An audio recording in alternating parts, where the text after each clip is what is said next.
Deputy commissioner Lahore captain retired Muhammad Ali Ijaz اور D I G operation Faisal Kamran نے چیلم حضرت امام حسین علیہ السلام کے مرکزی جلوس کے روایتی راستوں کا دورہ کرتے ہوئے دہلی دروازہ، رنگ محل اور بازار حکیمہ میں سیکیورٹی اور صفائی کے انتظامات کا بریک بینی سے جائزہ لیا۔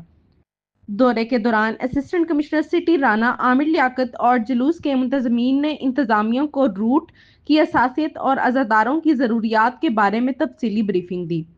ڈی سی لاہور نے بھاٹی چوک پر سیکیورٹی کو مزید مؤثر اور فل پروف بنانے کی ہدایت کی، کیونکہ اس مقام پر تعمیراتی کام جاری ہیں اور یہ مقام کربلا گامے شاہ کے اختتامی پوائنٹ کے قریب ہونے کی وجہ سے انتہائی اہمیت کا حامل ہے۔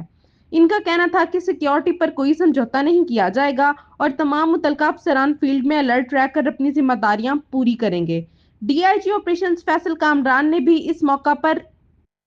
اس عزم کا احاطہ کیا کہ شہریوں کے تحفظ کے لیے تمام سیکیورٹی اور انتظامی وسائل بروئے کار لائے جا رہے ہیں اور ایک پرامن ماحول کی فراہمی پولیس کی اولین ذمہ داری ہے۔ واسا اور ایل ڈبلیو ایم سی کی ٹیموں کو روٹ پر روشنی اور صفائی کے انتظامات ہنگامی بنیادوں پر مکمل کرنے کی ہدایت کی گئی ہے تاکہ عزاداروں کو کسی مشکل کا سامنا نہ کرنا پڑے۔